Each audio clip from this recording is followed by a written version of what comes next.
Call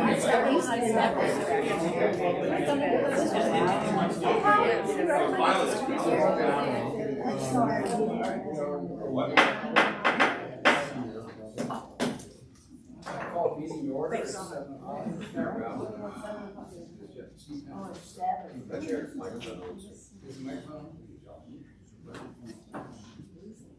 the microphone? Leave it is. All right, call meeting to order. Okay, roll call, please. Mr. McIntosh is absent. Mr. Hunter? Here. Mr. Olson? Here. Mr. Beazle is absent. Mr. Blau? Here. Mr. Strange? Here. Pledge to the flag, please.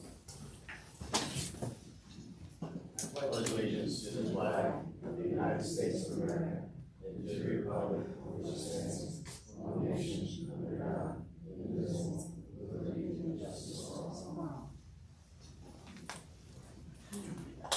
Kelly, I entertain a motion for the minutes of the last meeting, please. Second. All those in favor, please say aye. Aye. Opposed? Great, thank you. Okay, we're on the point of visitors communications, and I'm excited. We've got some recognition to do for some folks who have been volunteering their time for the city for years and years, and absolutely, we truly appreciate it. And two of the people here tonight, I'm going to start with Bar Magnette. Yes. And Dave Hart.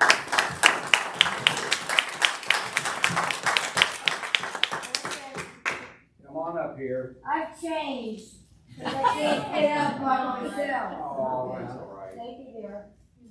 Okay, come on up, I got you. We're not falling. Okay. All right. So I've been here before. the only present we're giving you is your nameplate from the meeting. No, that's not true. You can keep the nameplate, but we have a plaque here that says, "Thank you for your dedication and volunteerism to the city of Fort Thomas. Tree Commission 2005 to 2024. I loved it. Yes. God bless you all. Thank you. Yeah. You have been a wonderful supporter to the city of Fort Thomas.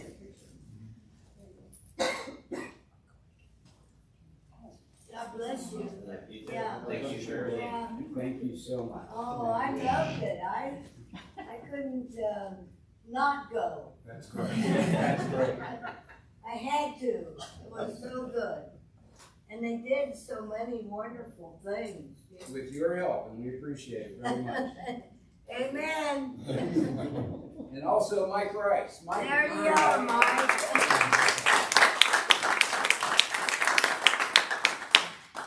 Your nameplate. That's amazing, isn't it? Display proudly wherever. And a certificate of appreciation for your years of service with the Tree Commission. So, thank you so much for your support and everything you've done. Very much appreciated. Wow. We have several others, but they're not here tonight, so we're going to put them off till next month, and hopefully they can show up to the meeting so we can present them in person. So we will move on for again, thank you both very much. I really appreciate it. Ken Bowman and Crimson McDonald coming up together. All right. You push the button, pictures for Ken Bowman, 60 Altamont Court, Fort Thomas. I'm here again. I think this is 5 years ago. A proclamation was drafted and accepted to do the Wear Orange weekend on the first Friday in June, where we light the tower again. So I just want to get official blessing on that. I will again personally install the gels on the light fixtures. Other than I would need help again with a bucket truck on the two that I can't reach. So anyway. We have longer ladders this year for you. I tried it. It's that one over the top of your car. It gets a little wonky. It looks like. So anyway, I just am seeking permission again to do that. And it'll be that Friday, June 6th, and then I'll remove them on Monday morning, the shelves. Everybody good with that? Of course. All right. Is there any chance that we could update those to LEDs that might change color? Because there's a lot of things we like to do around town. You know, blue, orange, red, and green for holidays. LEDs have gotten so low in price. I didn't know if it was something that was Those are different, those are powerful. What's that? We've got all the gels to cover. I know, I just didn't know if it was something in the future, the LEDs are a lot cheaper to run, maybe easier, that he doesn't have to go up and do it personally all the time. Just a thought, That would you know be, what I mean? I'm sure So, that'd be an expensive proposition for that kind of intensity. that's what I'm wondering, the intense light, Right. maybe not, they've gotten down in price, but it's worth the checking into, it'd be a thought. Yeah, that'd be really nice to flip a switch and Yeah. call it a day. All right, Take well, all I the fun appreciate out of it. We wouldn't, I was I'll all. reach out to Tim, I guess, about, a rocket truck or whatever to get this up. Yeah, I'll let them know. You said June 6th. June sixth. Is that when you, that's the day you want to do it or the day before? It would be, it would be on the morning of June sixth that I'll be up there installing our gel, and so, yeah. Okay, Yes, sir. thank you very much. Thank you guys. Thanks. Okay, Peggy Maggio.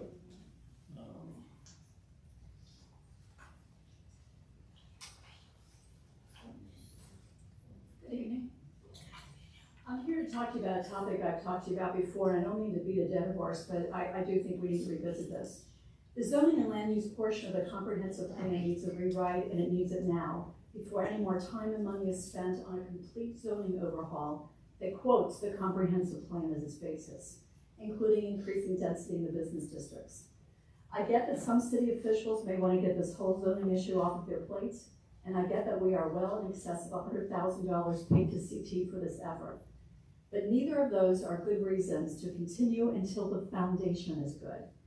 If we don't get the comp plan in line with what Fort Thomas citizens actually want versus what developers want, nobody, including myself, is ever going to believe that things are on the up and up. You all were elected by Fort Thomas citizens, not by developers, and you are the last line standing between preserving the small town charm, which we've all bought into, or allowing developers to come in and change Fort Thomas into an urban setting. I wasn't going to talk to you all tonight. I wasn't planning on even coming at all until I had a conversation last week from a resident of Brentwood Place, which is down in the Midway. He asked me what was going on with zoning, and I told him that last month the Planning Commission appeared to sign off on the inclusion of residential apartment buildings in the final zoning code draft for the Midway, including the top of history. In the current and possibly final draft of the zoning code, allows for 185-foot wide buildings in the vast majority of the Midway. That's the width of Long Highland. So you have one Highland type apartment buildings going up and down the Midway. When I have these conversations with people, what I usually hear, almost always, is there's nothing you can do, or it's already written in stone. And sometimes I even hear someone's getting money. But I didn't hear that from this gentleman, and that's why I'm here tonight. What I heard from him was, this is going to change Fort Thomas forever. He's right. You pack people into the Midway, you pack people into the CBD, you pack people into Highland and Grand, you pack people into where IGA and Frisch's was, and Fort Thomas changes from a small bedroom community into an urban center. And it's for this reason, this gentleman's thoughtful comment, that I'm coming to you one more time and asking you once again to stop the zoning overall until the comp plan is made to comport with what citizens, not developers, want. As stated, we are now over $100,000 in on a complete zoning overhaul. Based on the zoning portion of the comprehensive plan that either reflects the desires of the majority of Fort Thomas citizens or preserves the small town charm that we all bought into. And make no mistake, if that zoning code is brought into fruition, this zoning code is going to change Fort Thomas forever. I hear over and over again, we must progress into the future, and I agree with that. But we can progress into the future and also keep our small town charm at the same time, but only with careful, thoughtful, and courageous planning, ensuring that any development is in line with all those things that makes Fort Thomas one of the highest priced suburbs in Cincinnati.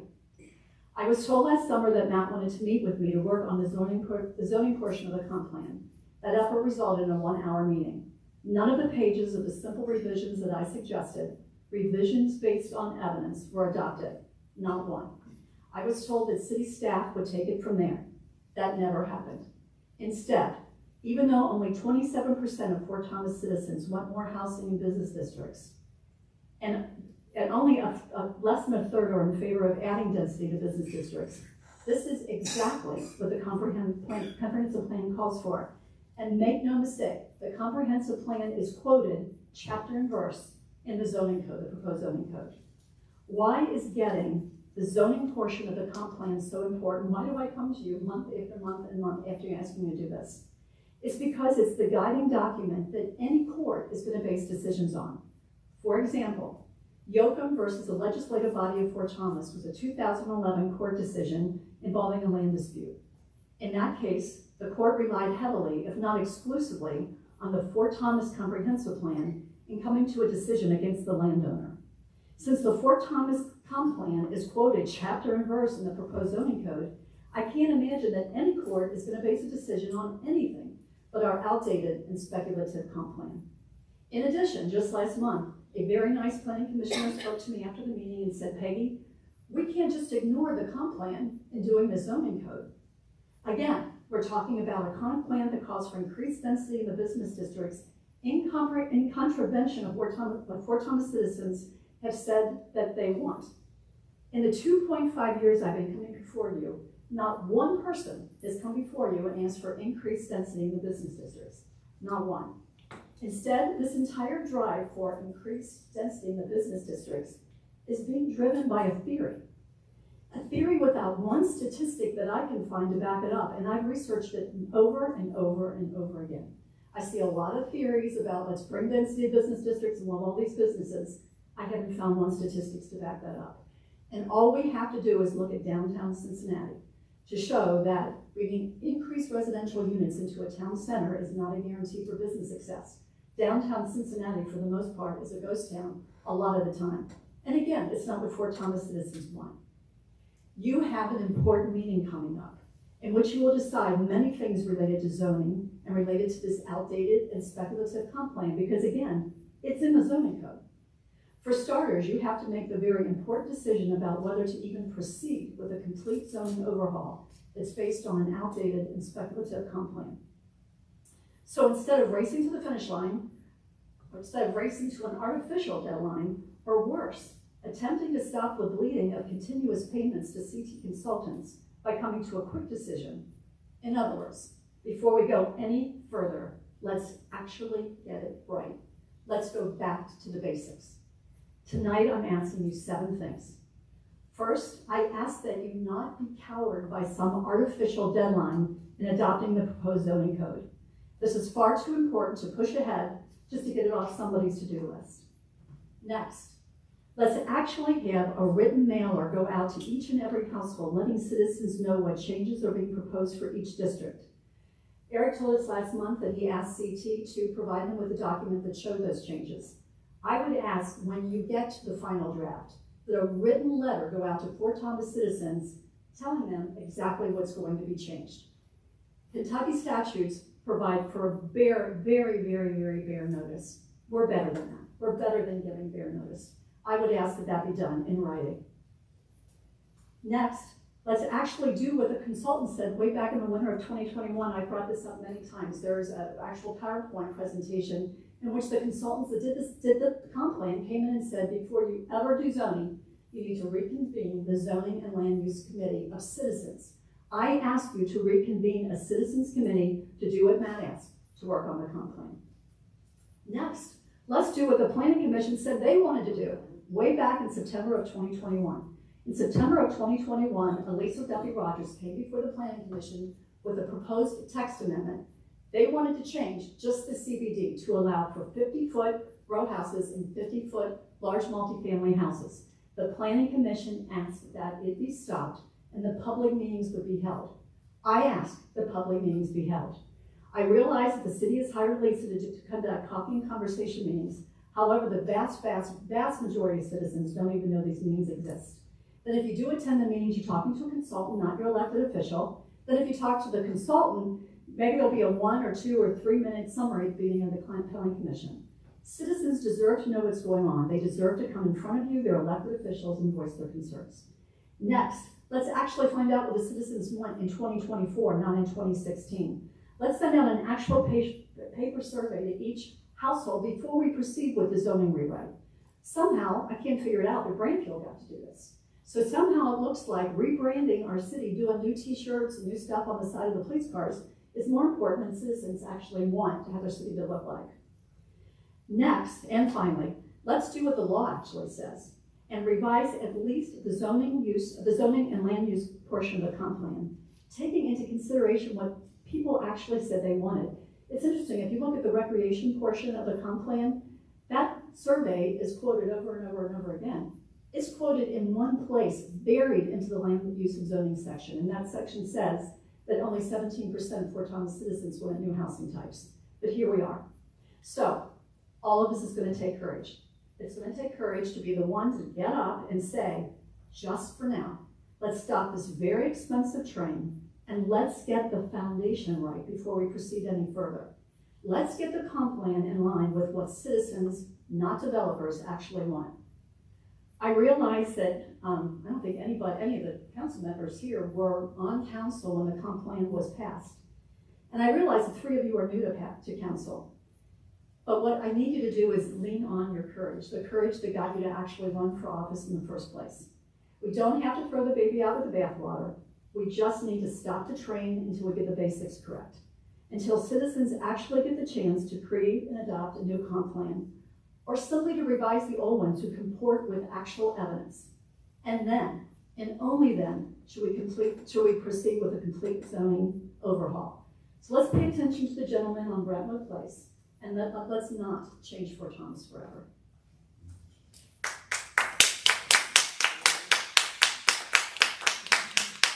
Thank you, Peggy. Okay. I'd like to say something real quick. I just want anybody to ever think they're beating a dead horse. I think we signed up for this. I think we signed up for this knowing that our responsibility is to listen to the public. We're only one person. We only have so many people that we can get in contact with, and we all have different things that we excel at. Mine surely isn't planning and zoning, and if it wasn't for all the input I've received from the citizens over the last year, I would not have near the information I need to make the decisions I'm about to make here. Without you guys, and it's just not planning and zoning, it's any decision we make in town. If we don't hear from you, we don't know, so we're doing our best.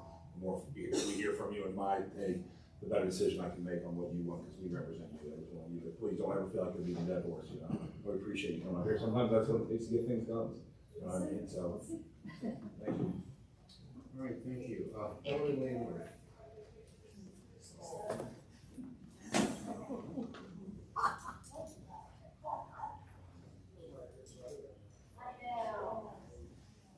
Hillary Lambert, 47 Woodland Place, and I shall also flagellate the dead at one. Okay. I just wanted to add on to what Peggy said.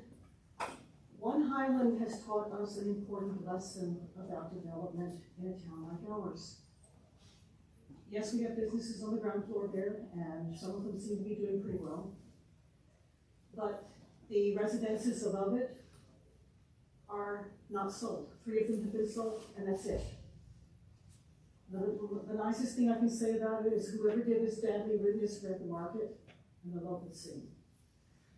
Development does not necessarily guarantee increased density. It does not necessarily guarantee business development. And I think One Highland is a clear sign to us that we should not take such things any further than we already have.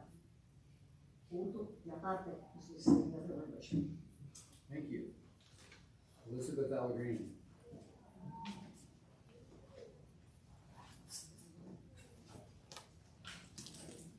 Elizabeth Allegrini, 45 Lockwood Place. I'd like to piggyback on Peggy's comment about the courage portion. At the combined planning and zoning meeting, I heard one planning and zoning member say, "We've already had $150,000 into this. We can't stop." Well, yes, you can stop, and you should stop. We spent close to $75,000 on the splash park down the Highland Park area. Thankfully, you guys had the courage to stop that. It wasn't the right place. You did it. Please continue to have that courage to make those tough decisions. Second point was at the 11/30/24 DRB meeting, approval was given to the property owner of 10 Alexander Circle. Permission which is against the MOA based on sightline regulations from the sidewalk. That has been brought up to them twice before that, and they knew that going in. Peggy Maggio politely asked that they wait another month. They didn't wait, they went ahead, they approved it. So guess what happened? At the January 25th meeting of this year, the resident of 1 Alexandra Pike comes forward. And guess what he does? He asks to put an addition on the house. And because of the fact that it had already been granted, even though it was against the MOA, the West Cunningham, the historical preservationist, said, we don't have a choice. They let Ken Alexandra Circle do it. Precedent was set. We have to let 1 Alexandra Circle. So we have to have better training and better knowledge by the DRB. How they let that slide through, in my opinion, it's in the MOA. Whose responsibility is to remove these board members when they make a decision that is against the MOA? I don't know. The last thing I'd like to talk about is, as we all recall, back in 2023, we had 4 appointees to boards that were made because made by the planning and zoning because the mayor did not appoint within the 60 days. And I understand it was done by the planning and zoning based on KRS code. I'm asking you as council to please draft an ordinance that puts those decisions, if the mayor does not appoint within 60 days, that decision then goes to the elected officials, council. That's where those decisions need to be if the mayor doesn't do it. I think that's allowed. I checked with 2 lawyers today. They said we could override the KRS code. So, please. We cannot override KRS. We can't have, You can add, but you can't take away from it. we can't, please? You can add more restrictions to KRS, but you cannot take away from it. And KRS specifically says that there's 60 days that PC does it. So you can't kick it to council. Can we say we can fire the mayor if he lets it go after 6? I'm joking. That's what maybe it'd make more sense if I got with you afterward, you can give me the names and orders. Okay. But I will talk about that I'll talk about a little bit of that in my briefing, just so you know. Okay. Okay. So we have a solution for that. All right, that's okay. All right, that's it. Thanks. Thank you. What is the MOA? What does that stand for? Memorandum of agreement. What's that, something memorandum? Memorandum of agreement. And that takes precedent with the Alexandria Circle homes. However, within the Midway District and the Central Business District, that goes to the Department of Interior. So there are the guidelines that have to be followed. So that is something different, and that was discussed in the They're all declarations that run with the land. Yeah, I think Matt and I have talked about this. I think everybody's brought up the historical overlays, and I think a lot of it comes based on, I would assume, the power park. I mean, that is our history, right? That's how we were created. And I think there's 3 streets up there. There's Green Street, Alexander Circle, and what's the other one? Pearson, right? They all have different HOAs and they all have different rules. I think it is something that Matt has discussed that we'd like to perhaps make sure they're all similar pages so that things are preserved up there. Now, is it, when somebody changes one thing, like the building an addition on the back over there, does that open up the door for everybody else to do it, or can they turn those down afterwards if they've clearly made a mistake and gone against the memorandum? Yeah, I mean, some of the precedent has been set on some of it, but there are rules, I mean, like being able to cite from right away, things like that still have to be followed. Yeah. but they didn't. So. I'm just curious. I think it's a shame that they all 3 are under different policies, because I think it'd be easier for everybody to understand, especially if our board of adjustments or anybody's got to make these decisions, if they're all following the same guidelines. I forget which page it is, but in the proposed zoning, the new zoning, it actually says that precedent can't be set by rule. I think if you look at all, and if you talk to every member of those communities, I think they all kind of see themselves as separate, distinct, have certain characteristics, and so back to the precedent issue. I think anytime, it's not like we're a court that's bound by that precedent. But I think that anytime you've got a decision where, we'll call it a precedent has been made, I think generally decision makers are gonna feel not necessarily bound, because it may be a little different here and there, but they're certainly going to feel compelled to act in a similar manner. All right. Well, I don't think I know. Is that new, the logo behind you? It is. Yeah, that looks great. Official. That's good. I didn't see that. Nice. All right, Patty, do the poll. Hillary said what I was gonna say. Okay. Dennis?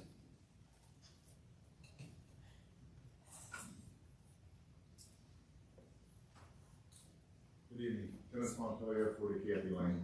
I'm gonna be repeating pretty much what Peggy said. Not all No, there's no way I can even close it. But anyway, I've spoken before, and just like she has, and lived here all my life. And one of the reasons is a small town community, the close-knit community, support, strength, and that's why people move in to Fort Thomas, because of good quality police, fire department, hospitals, and just a strong community interest in trying to change what Fort Thomas looks like is definitely not going to improve Fort Thomas. I think Fort Thomas is very, very unique throughout the whole state. And I just hope that council considers what Peggy has stated and address what needs to be done initially before we move forward. And I know dealing with consultants, every time the phone rings, every time you talk to them, and the clock's ticking, the money goes up. So I think the best thing to do is, if you spend so much money, sit back, readdress it, and say, this is what we want. We want to continue to have this small town community, and let's address what needs to be done, and then move forward. Thank you. Thank you. All right, thank you. All right. That's it for the public. We're down to the reports of officers. Fire department monthly report. Chief? Thank you, Mayor. I'd like to remind all of our citizens that May 1st begins the mandatory Kentucky EPA burn ban. So you've only got 2 more weeks to get your burn permits for the fire department to get your spring cleanup. So I'm sure the next 2 meetings might be a little bit busy. Just want to throw that out there. That's all I have. That's good to mention, because I have people asking me about that all the time. And when it changes again, that would be a good thing. May 1st, October 1st is when the EPA burn ban is. Okay, so changing batteries and smoke detectors and the burn permits. That's what we need. Chief, excuse me, will you just refresh our memory on when a burn permit is necessary? Yeah, so it's anything, outside of like a small recreational campfire that would be in a burn pit. We issue burn permits when people are clearing their land.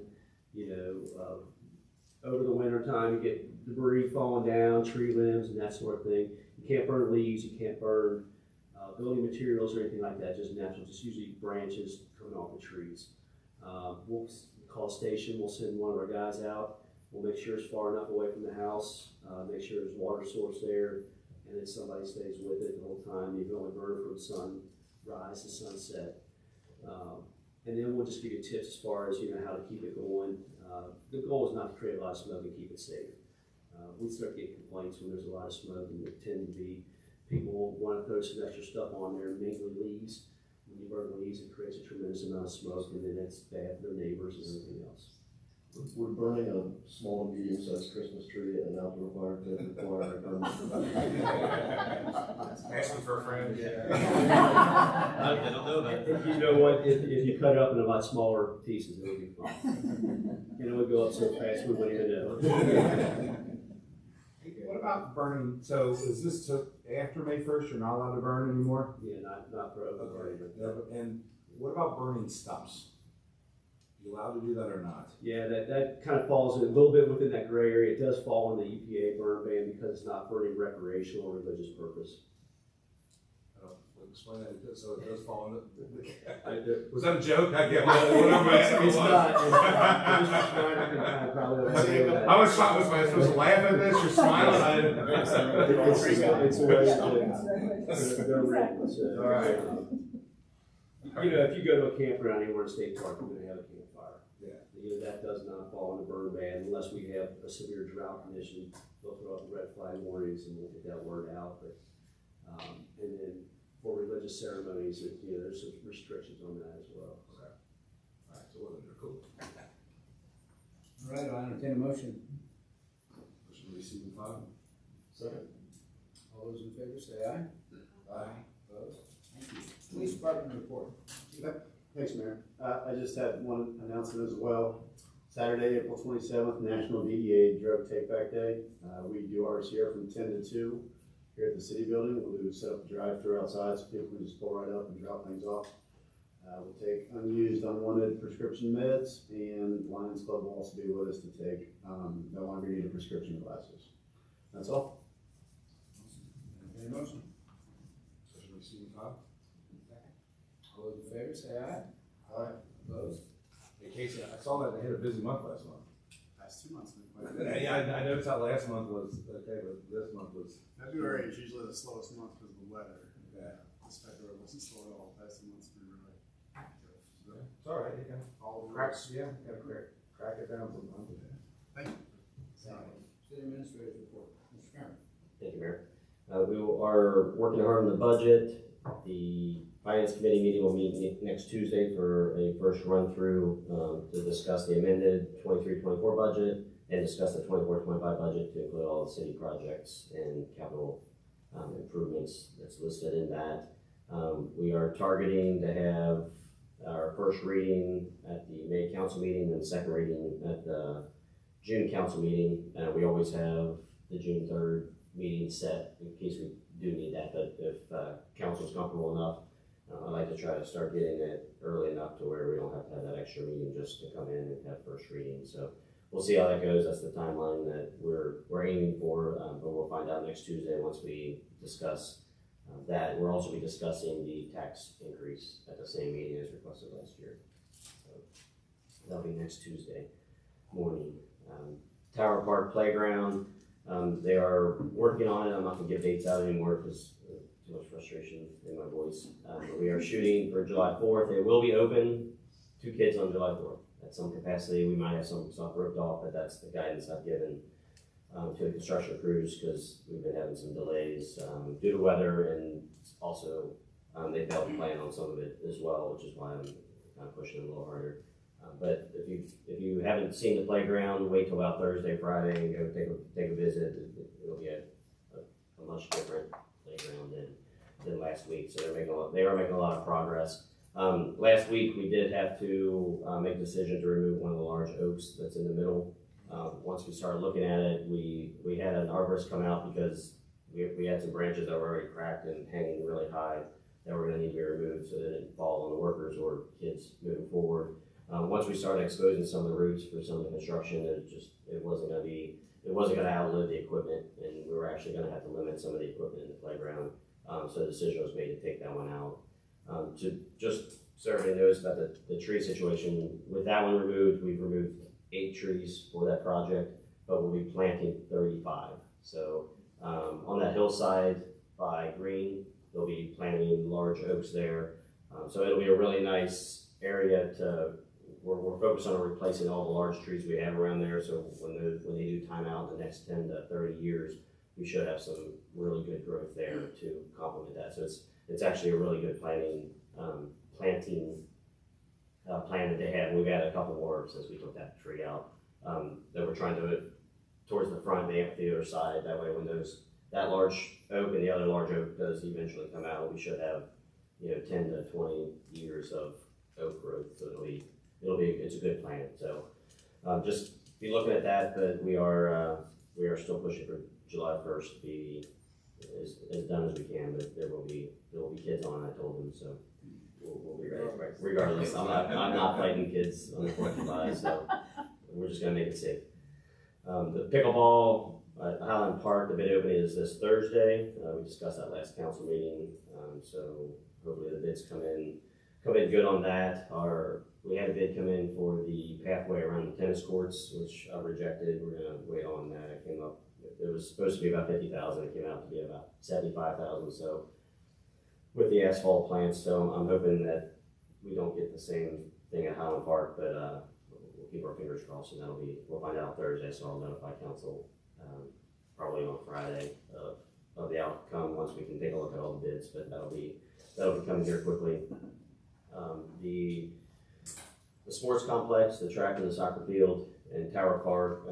Most of you should have seen that the state did include $5 million for the project over 2 years in the budget this year, which is excellent. It allows the school to build the way they wanted. They're going to have the same facade that, make it look like the mess hall. It's going to really fit really nice, and they'll be able to do the full project. That'll give all the space that the city programs will be allowed to utilize and the school. So that was a really big deal, and yeah, that came through this last month, so that's great.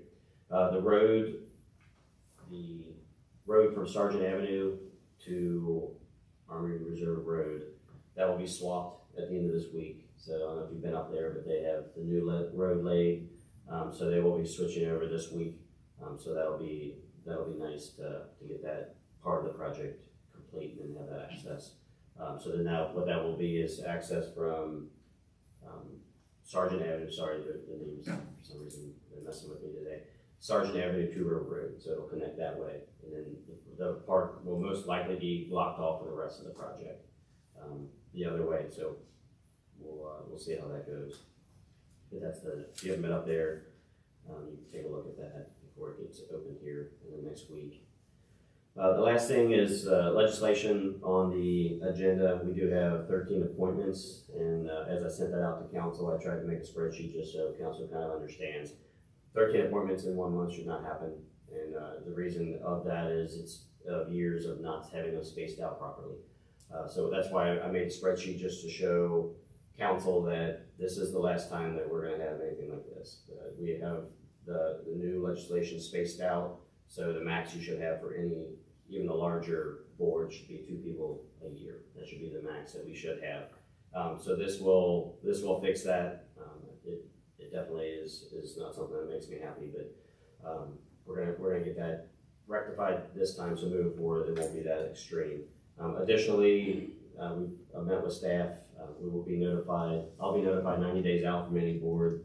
Typical expiration, not obviously anybody that resigns, but just typical expirations. I'll be notified 90 days out with the intent for us to be able for the mayor to choose his appointment within the next 30 to 60 days. Then that should give council 30 days to know who we're appointing, because we usually do it a week out. That sometimes we get busy or people on vacation, and it doesn't give council a lot of time to take a look or even contact those people, let alone 13 of them. So with that new procedure and us being able to space these boards out, this should not happen again. And I apologize for that being a crazy month for those appointments.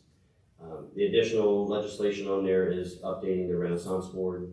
This has been in discussion for the last 6 months within council and the Renaissance Board, just to figure out what direction they need to go.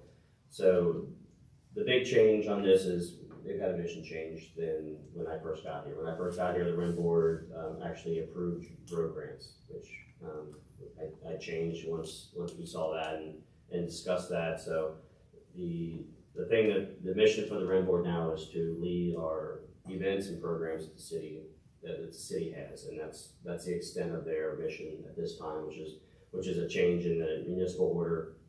We've also set the date and times for their meetings in the municipal order, which has never been set as well. That way they don't all have to be special meetings, that they're regular meetings that they normally meet. The last major change is we went from 9 members up to 12. And the reason, I know it's a little different to say up to 12, but some years, like this year, is a heavy year for events. So we have good applicants that want to be a part of the leading the volunteers, and we have a lot of events this year, so we could use 12. Some years we might not need that many if we start toning back some events, because we've discussed that just with staff levels. It's a challenge to do as many events we have.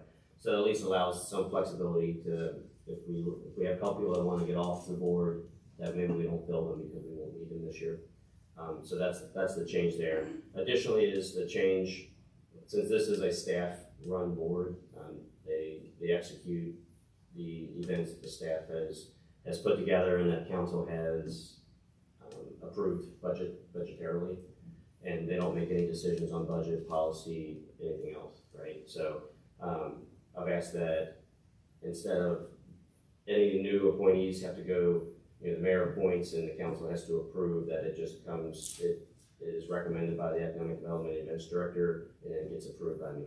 That'll allow us to get event volunteers in there quickly, cuts out the red tape and all the challenges that come along with more board appointments. So those are the three main changes, and I've talked to at least half of you about it so far, and we can discuss it the rest of when we get down to ordinance, unless anybody has any questions now.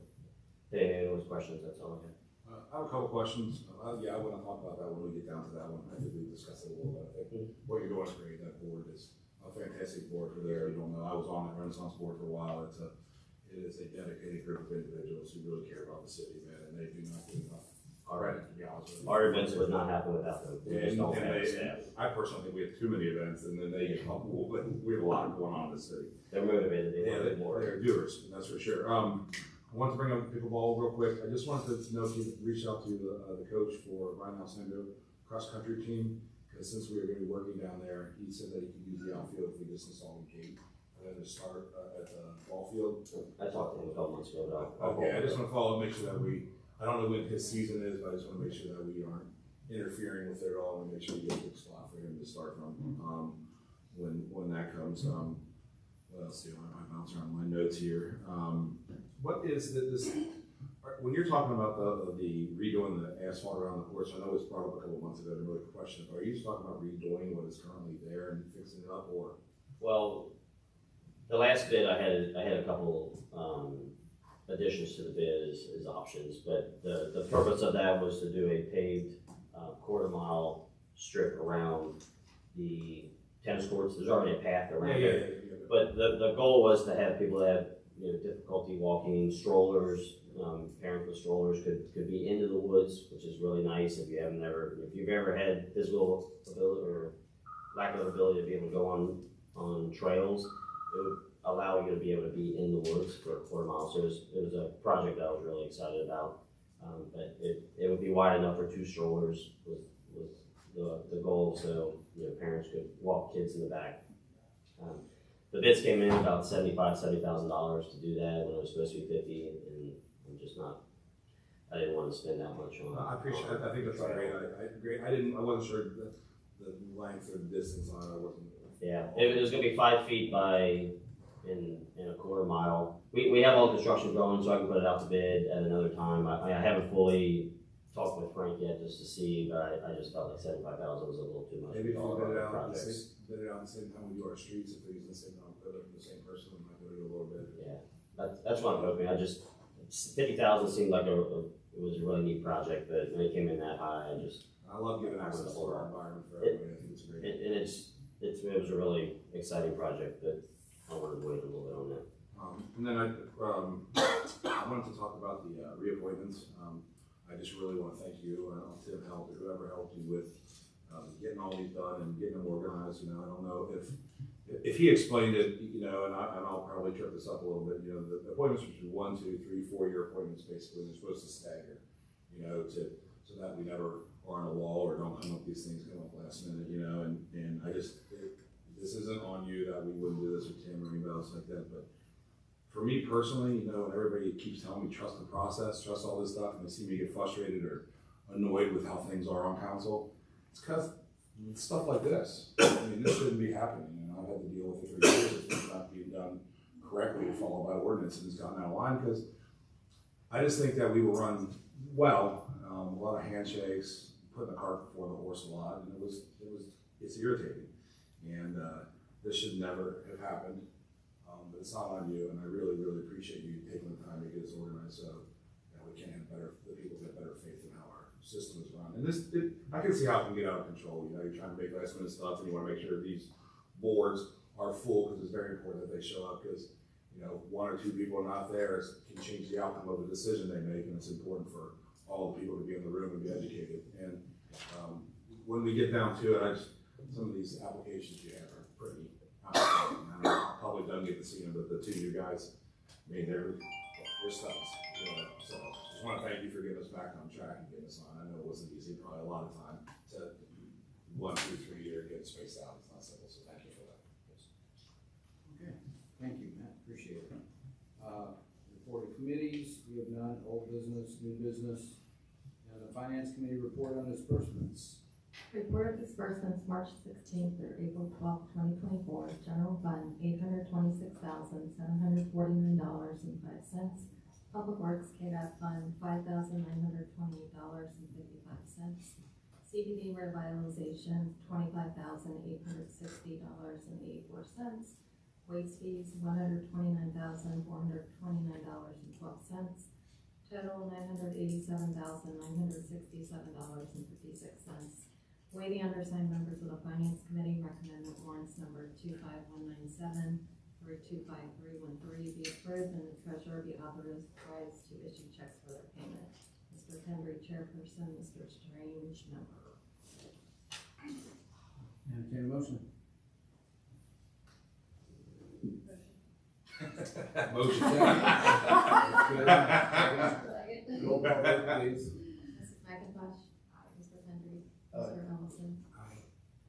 Mr. Blau. Aye. Mr. Strange. All right, thanks. Now we're down to ordinance resolutions and orders. All we have is municipal orders. So take it away, Ken. Yes.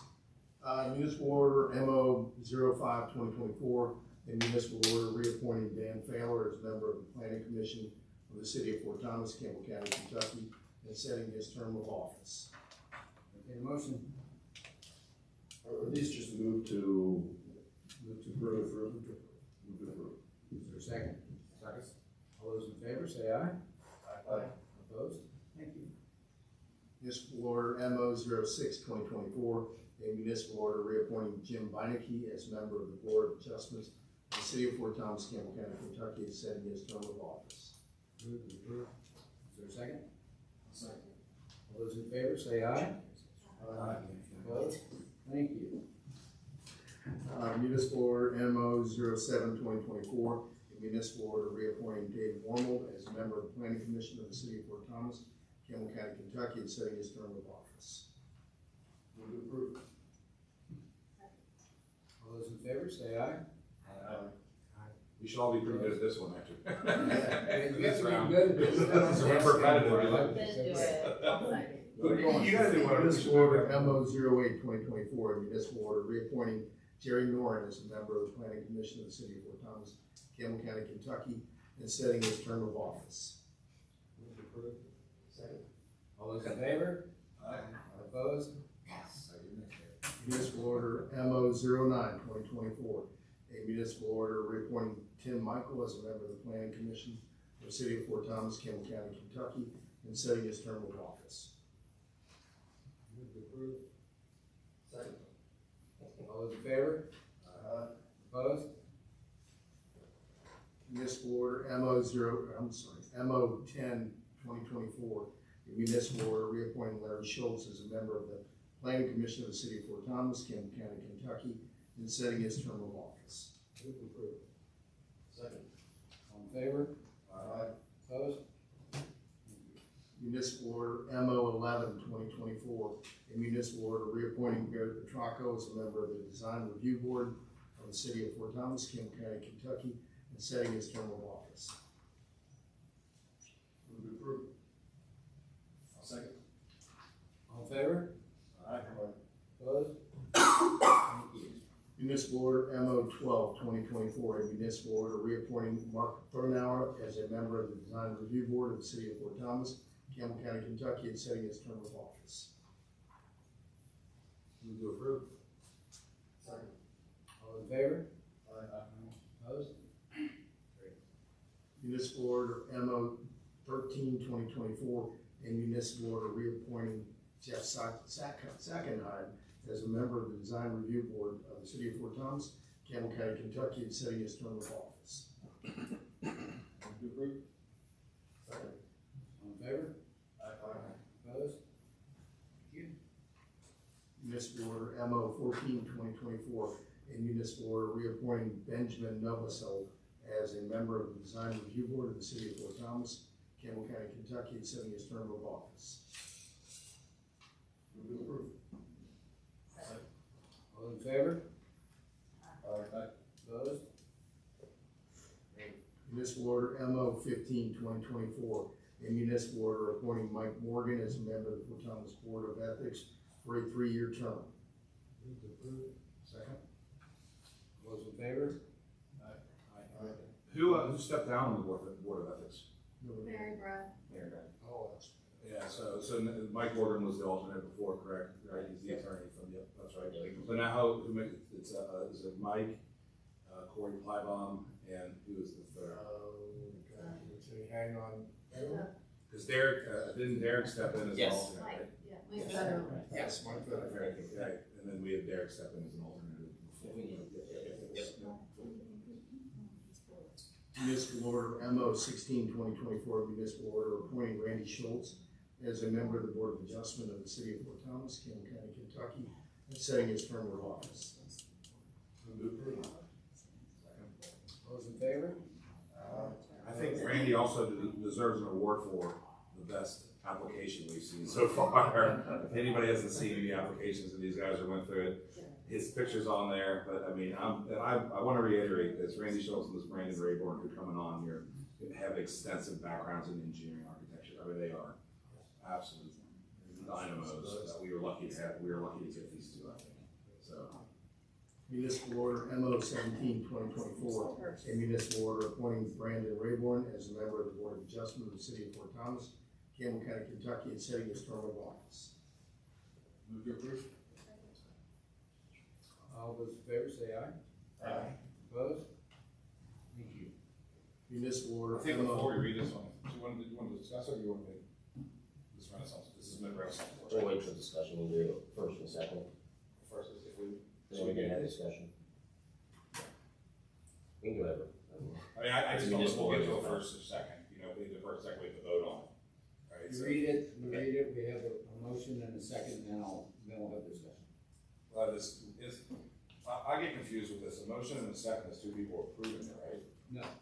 It's not. Just approving, that's approving it to go to the, so it could be, you may approve it to go to a no vote. Okay, In theory, I should ask for discussion every single Okay. second, but all right, we've all already done this and kind of moving along. I got you. Municipal order MO 18/2024, a municipal order creating the Citizens Renaissance Board of the City of Fort Thomas, Campbell County, Kentucky. Entertained a motion. Is there a second? Discussion. Is there discussion? Cool. Take it away. As I stated earlier, I absolutely love this board. I think opening up to 12 people is a fantastic idea. We have so many people that want to get involved that don't know how to get involved. This is a great platform for people to dip their toes into the pond of Fort Thomas and the boards and get to know people to see if they want to maybe dive even deeper into some of the other boards we have. I'm not a huge fan of relinquishing the approval to the city administrator or to anybody outside the legislative body. Not that I'm completely against it with this, just so you know. I really like the thought of the discussion coming to us, and then we approve it. We can't really push all our powers, and it's a checks and balances system is what the legislative body is for with the executive branch. That's one of the reasons, one of the main reasons I think we're here, to keep everything in balance and in check.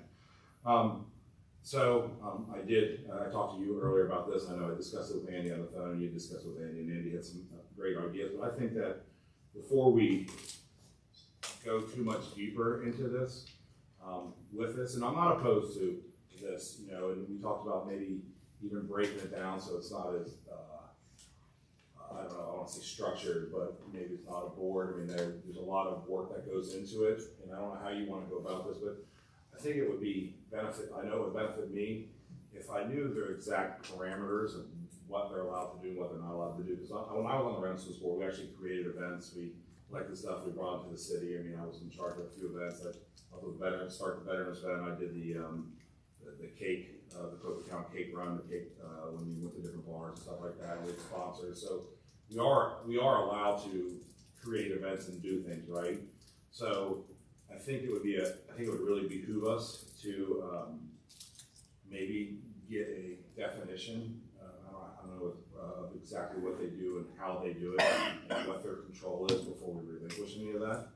I mean, it's in the purpose statement. The Renaissance Board will be created and organized to assist in implementing community events, programs, and partnerships within the city of Fort Thomas as outlined in the mission section of their bylaws. So it's all staff driven. It's all sector, but there are so many events in town, like, they don't do the farmer's market anymore, right? So that would still be considered that, but they're not in charge of that. But they could if we ever needed to. Yeah, so I would like to know more about what they do and maybe perhaps create a different organization for them to fall under. I don't, you talked about that earlier, you suggested that maybe they're not. No, I an said actual board. we discussed not having a board, just a volunteer group. Yes. We wouldn't have to follow open record or open meetings rules. But that's, I mean, staff and I discussed that as a way to not have to have, wait a month or two to get somebody appointed. But this change was able to cut off the red tape, the bureaucracy of event leaders. I mean, I don't So think, that's I mean, why, I that's know why I that. wanted to do this. We made, I mean, as you can see, this is almost a one pager now compared to what it was. Yeah, trust me, I like doing that. I like the. I see they already we all had to do officers, we had to elect it, take minutes, and no one was ever really doing that. And we're still doing that. Yeah, It's- no, we follow open meetings. yeah. Under the new structure, they're not approving any grants, and they can't allocate any funds that aren't already approved in the budget by council. They can't allocate funds, period. It's all staff driven. So they're leading and executing our events. Could they create more events? Sure, as long as it's within the staff's purview and the staff's budget that's been set already by council. So that, I wouldn't put this on me if it was gonna come back on me. I mean, Well, I that's- think Andy this, right? I mean, I wouldn't wanna be the appointer if it was something that they could. But do it's something not always gonna be you. That's always my. But I just mean the position. I mean, my name's on it. I I mean, know, but the position, that's what I'm saying. So when sometimes I think what we do is we create things to give guidelines and a path for future administrations, executive branch and legislative bodies.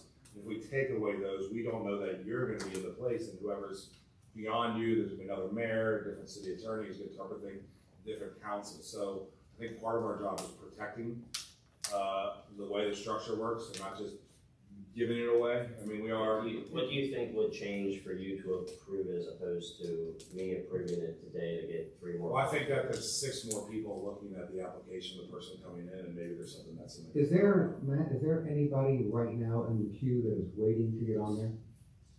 Yeah, and because the board is made up of 9, and we've got 3 more that's interested that are really good, and with all of our events this year, we'd like to get them on.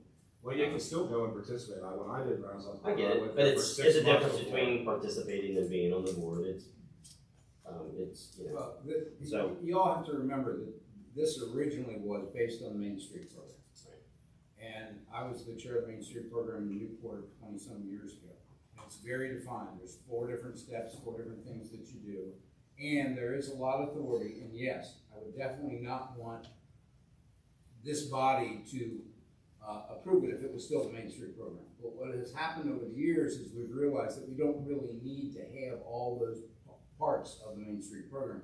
It's basically become something focused on the events. And if that's the case, then we've kind of really redefined what this group does. So, I mean, when Matt first sent this to me, I was reading through it too, and the first thing I saw was, okay, he's gonna make the decision now instead of coming to me with approval from you all.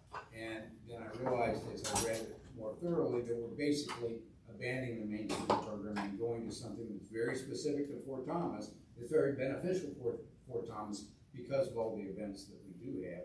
And basically just an organization to structure the volunteers to do that. So I'm fine with it. I don't have any problem with making adjustments to it, but I'm fine with that idea because its whole focus has changed. Is there like a removal process for someone with a defined? It does have defined if the city, if the economic development and business director needs to remove somebody, they can make the recommendation to me and we can remove them. I mean, if that's necessary. Hopefully that will never happen, but. I mean, this is a great group. They were super motivated, and this is the only reason we have the events that we have. They work well, yeah. They do. And they vet them well. I mean, the group and, events director both obviously got them. They want somebody that can work well with everybody and get along and get these events going, because we don't want infighting during the events. So, but we have a really good group now. We have additionals that are ready to come on to help with everything this year. The other thing we could do, and I understand your concern, Adam, and I agree with that, is we could go ahead and approve this and try it and kind of watch it. And We can always change it. And we can come back and change it if we feel like we really need to go through the approval process and bring it back to council. Or we could even, I don't know if we even consider the idea of, you make some appointments or you get some people on there, but then you come back at the next council meeting and make a report on who has been added to that. I can always share. I mean, that's not. I don't have a problem with that. It's just as Well, I like procedure. I like the people to get recognition for when they join our board, so people understand who's helping the city out. I mean, I don't mind this, thought Mayor Haas, at all. As a matter of fact, I mean, I would like to, give the opportunity to do this. One thing I do think about is when it comes to this, I think another thing that would help us or help me use my mind is, and it just isn't good for this board, it goes for all the boards. If we're taking minutes at a meeting, I think the minutes from every board should be in our packets, our council packets, for us to understand what the boards actually decided and who was going with them. I mean, I read about more on social media about what's coming to the boards than I don't know. So, and I don't mind knowing what's coming, but I would like to know what they discussed and why they got to that decision. It would be nice if all the boards in their minutes, including Renaissance Board, if we're going to change the structure, so we can have a little bit of information about them to see how it's going and if we like it. And obviously, I think that's a great idea, Mayor Haas, if everybody's okay with it, send us the applicants, so, because I want to know I personally want to know them. Yeah, if this is good with everybody for a trial year, and then I can send you everybody that we approved, and at any point during that year you think we approved something inappropriately or did anything else, then at any point, let's take a bit back. Also moving forward, could we get, I think that's a great idea, Adam. Can we in our packet, how hard would it be just to add the minutes to these? That way you would see something that was happening before it happened. You would have to wait. Might I mean, be the only thing we have to wait for the the next approval. month. Yeah, So you'll be at least a week delay or a month delay. People start planning, But I think that'd be fun. I don't see why we can't include that. And I actually also wouldn't mind, I'm sure you send the Board of Adjustments out an email prior to their meetings or plan commission, stuff like that, right? I wouldn't mind being on that list myself to know what's coming up in those meetings. Just the agenda? Just the agenda. Yep. I don't need the whole packet or anything. Yeah, I made that. Decisions haven't been made yet, you know what I mean? There might be some that might drive me to go there versus, I might be able to plan ahead for that. But I just like the information, I like to know what's going on, and I love to know the people that are there. That's fine. We can add that added to, because that's one of the first things I did when I got here was to add myself to that agenda out for Board of Adjustments, Planning Commission, and DRB. The way I've done that is I subscribe to the city calendar, so all those meetings show up. And then what I do is I go on the website and see what's coming up to get an idea for it. Yeah, I just don't wanna do that. I got like this live. Yeah, we can add that, and that's good. That way you guys get it in your. I have enough on my calendar. Quick. I just have a question. I'm fine with this too, and this is a really good conversation about the Renaissance Board. I'm just curious, and a year, if you want to call it trial period, totally fine with it.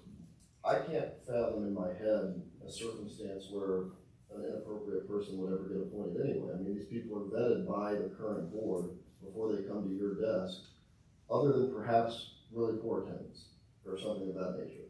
I doubt we have any real quote-unquote rogue actors who could, I can't even fathom a situation where that would occur.